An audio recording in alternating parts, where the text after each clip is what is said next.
నమస్కారం. ఈరోజు మనం ఒక అద్భుతమైన కథా విశ్లేషణను చూడబోతున్నాం. ఇది కేవలం ఏదో కాలక్షేపానికి చెప్పుకునే కథ కాదండి, మన జీవితాలకు కనెక్ట్ అయ్యే ఒక గొప్ప పాఠం. అదే కపిలుడి కరుణ, కృతజ్ఞతా రెక్కలు. ఒక దట్టమైన అడవిలో జరిగిన ఈ కథలో మనం అసలు ఊహించని ఎన్నో మలుపులున్నాయి. పదండి, అవేంటో చూద్దాం. ఇక్కడొక ఆసక్తికరమైన ప్రశ్న వేసుకుందాం. ఎక్కడో ఆ దట్టమైన, ఎప్పుడు ఏం జరుగుతుందో తెలియని అడవిలో మనం చేసే ఒక చిన్న, అనుకోని సాయం ఒకరి జీవిత గమనాన్నే పూర్తిగా మార్చేయగలదా? ఖచ్చితంగా మార్చగలదు. మనం ఎలాంటి ప్రతిఫలం ఆశించకుండా చేసే చిన్న చిన్న పనులు ఎంతటి అద్భుతాలు చేస్తాయో ఈ విశ్లేషణలో మనకు స్పష్టంగా అర్థమవుతుంది. అసలు అడవిలో ఏం జరిగిందో తెలుసుకుందాం రండి. మొదటి భాగం, ఒక చిన్న ప్రాణి కష్టం.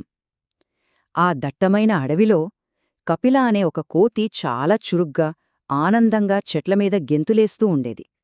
అలా గెంతుతున్న సమయంలో అకస్మాత్తుగా నేలమీద గాయపడి పడి ఉన్న ఒక చిన్న పక్షి దానికి కనిపించింది. అది ఎంత తీవ్రమైన బాధలో ఉందంటే కనీసం ఎగరలేని అత్యంత నిస్సహాయ స్థితిలో ఉండిపోయింది. ఇక రెండవ భాగం, కపిల చూపిన కరుణ. సాయం చెయ్యాలా వద్దా అనే ఒక సందిగ్ధత ఇక్కడ కనిపిస్తోంది. ఆ గాయపడిన పక్షిని చూడగానే కపిల మనసులో ఒక ఊహించని సంఘర్షణ మొదలైంది. మనలో చాలామందికి ఎప్పుడైనా అనిపిస్తుంది కదా, అరే ఇది నా సమస్య కాదు, నా దారిన నేను వెళ్ళిపోదామని. మొదట కపిల కూడా అలాగే అనుకుంది.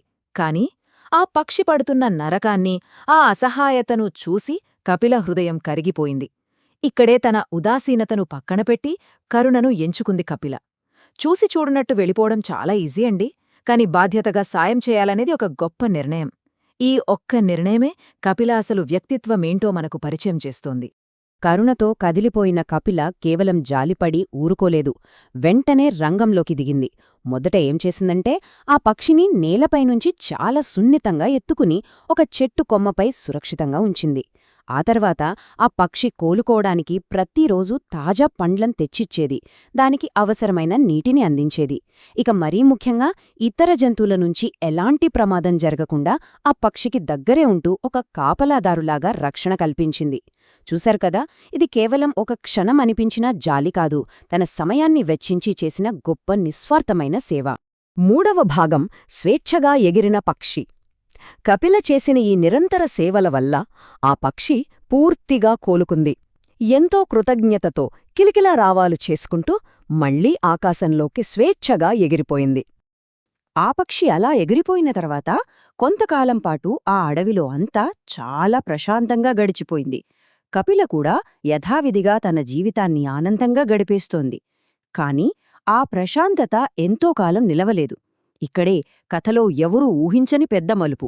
హఠాత్తుగా కపిల ఒక వేటగాడి ఉచ్చులో చిక్కుకుపోయింది. నాల్గవ భాగం, వేటగాడి ఉచ్చులో కపిల.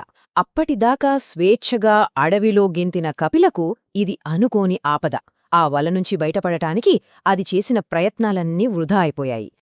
ఐదవ భాగం, కృతజ్ఞత చూపిన రెక్కలు.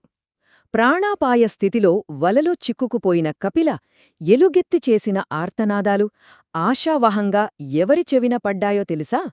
ఒక పాత స్నేహితుడికి.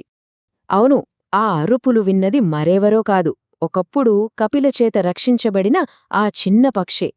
వినగానే నాడు తన దయనీయ స్థితిలో సాయం చేసిన కపిల ఇప్పుడు ఆపదలో ఉందని ఆ పక్షి వెంటనే గ్రహించింది. ఒక్క క్షణం కూడా ఆలోచించలేదు. వెంటనే తన తోటి పక్షుల సమూహాన్ని వెంటేసుకుని అత్యవసరంగా అక్కడికి చేరుకుంది. ఆ పక్షులన్నీ ఎంతో సమన్వయంతో ఆ ఉచ్చు తాళ్లను తమ చిన్న ముక్కులతో కొరకడం మొదలుపెట్టాయి.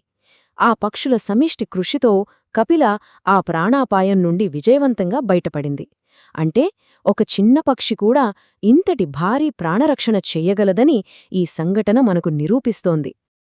ఆ వల నుంచి బయటపడిన తర్వాత కపిల ముఖంలో ఒక ఆనందకరమైన చిరునవ్వు కనిపించింది. నాడు తాను ఎలాంటి ప్రతిఫలం ఆశించకుండా ఆ పక్షికి చేసిన నిస్వార్థమైన సాయమే నేడు తనకు అత్యంత అవసరమైన సమయంలో తిరిగివచ్చి ప్రాణదానం చేసిందని కపిలకు అర్థమైంది. అది ప్రాణాలతో బయటపడిన ఆనందం మాత్రమే కాదండి, తాను చేసిన ఒక మంచి పని ఇంత గొప్పగా తనను తిరిగి చేరిందనే ఒక అద్భుతమైన భావన. ఆరవ భాగం, నిస్వార్థ సేవకు ప్రతిఫలం. ఇదొక శాశ్వతమైన నీతి. ఇప్పటిదాకా ఈ కథలోని సంఘటనల క్రమాన్ని మనం చూశాం కదా. ఇప్పుడు దీని వెనుక ఉన్న అసలైన జీవిత సత్యాన్ని కాస్త లోతుగా పరిశీలిద్దాం. అసలు ఈ మానవత్వం అంటే ఏమిటి? ఎలాంటి స్వార్థం లేకుండా ఇతరులకు సాయం చేయడమే కదా. కపిల ఆ రోజు ఆ గాయపడిన పక్షిని నేలమీద నుంచి పైకి తీసినప్పుడు, ఈ పక్షి రేపు నాకు సాయం చేస్తుంది కదా అని ఏమైనా లెక్కలు వేసుకుందా? లేదు కదా. కేవలం ఒక ప్రాణి కష్టంలో ఉందన్న కరుణ మాత్రమే అక్కడ ఉంది. ఆ కరుణే నిజమైన మానవత్వం. ఇందులో ఉన్న ఒక అద్భుతమైన, శక్తివంతమైన సత్యమేమిటంటే, మనం మంచి చేస్తే అది ఎప్పుడో ఒకప్పుడు మనకు తిరిగొస్తుంది. ఇదొక గొప్ప ప్రకృతి నియమం. మనం ఈ విశ్వంలోకి ఎలాంటి సానుకూల శక్తిని, దయను పంపుతామో, కాలక్రమంలో కపిల కథలాగే అది రెట్టింపై మనవద్దకే చేరుతుంది. కపిల చేసిన ఆ చిన్న సాయం పక్షుల గుంపు రూపంలో ప్రాణదాతగా తిరిగివచ్చింది చూసారా? ఇక ముగించే ముందు ఒక్కసారి మనస్ఫూర్తిగా ఆలోచిద్దాం. ఈరోజు మనం ఈ ప్రపంచానికి అందించే స్వార్థంలేని కరుణ రేపు మనకు అత్యంత అవసరమైన సమయంలో ఒక గొప్ప రక్షణగా మారవచ్చు కదా. మనం చేసే ప్రతి చిన్న సాయం ఎవరికీ కనపడని ఒక అద్భుతమైన తరంగంలా మారి ఎప్పుడో ఒకప్పుడు మనల్ని కాపాడుతుంది. ఈ కథా విశ్లేషణ మీకందరికీ ఒక కొత్త, సానుకూల దృక్పథాన్ని అందించిందని ఆశిస్తున్నాను. గుర్తుంచుకోండి, మనం పంచుకునే దయ ఎన్నటికీ వృధా కాదు. ఇలాంటి మరిన్ని ఆసక్తికరమైన విషయాలతో మరొక కథా విశ్లేషణలో మళ్లీ కలుద్దాం. అప్పటివరకు ఈ కరుణ అనే గొప్ప గుణాన్ని మన జీవితాల్లో అలవర్చుకుందాం. ఉంటానండి. నమస్కారం.